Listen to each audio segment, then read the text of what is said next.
Pop quiz. In a UK IELTS listening passage, if you hear the word rubber, what does it mean? A. Tire. B. Eraser. C. Band. The answer, it's eraser. In British English, rubber means an eraser, the tool you use to remove pencil marks. In American English, though, rubber often refers to a tire or even a material made of latex.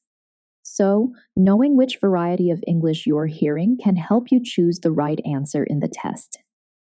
You're watching IELTS with Quizlet, quick lessons to help you feel confident on test day. In this video, you'll learn key vocabulary differences across British, Australian, and American English. Recognizing these differences will help you avoid tricky traps and answer IELTS listening questions confidently. Let's start with everyday words. In the UK, trainers are what Americans call sneakers, and Australians often say runners. A UK holiday is a US vacation, and a petrol station in Britain, in the US, it's a gas station. And in Australia, people say servo. Spelling can also give you clues. For example, British English spells it color with the letter U, while American English drops the U and writes color.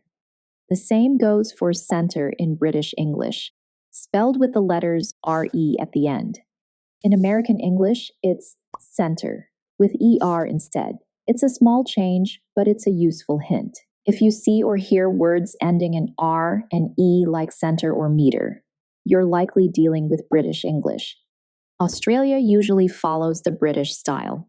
Spotting these small differences can help you figure out the accent or origin of a listening passage. So far, we've learned that the same object can have different names depending on the country.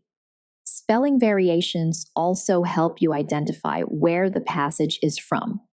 Take a quick pause to practice. Tap the link for a short IELTS quiz, then jump back in to keep leveling up your skills. Now, let's look at how food-related words can vary across English-speaking countries. In Britain, chips are fried potato strips. In America, you'd say fries.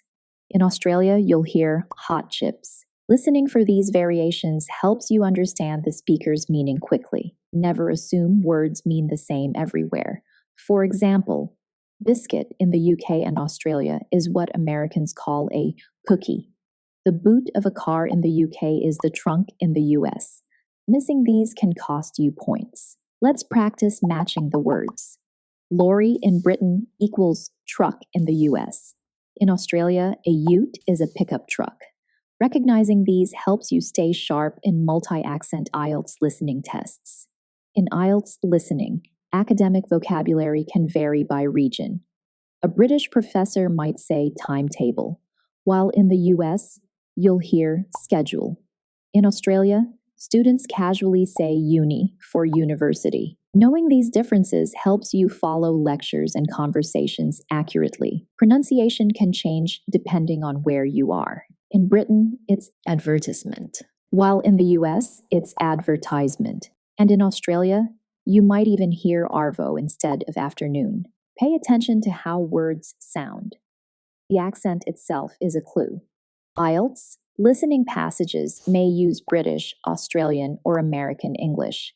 Pay attention to differences in everyday words, academic terms, and pronunciation. These clues are your guide to the correct answers.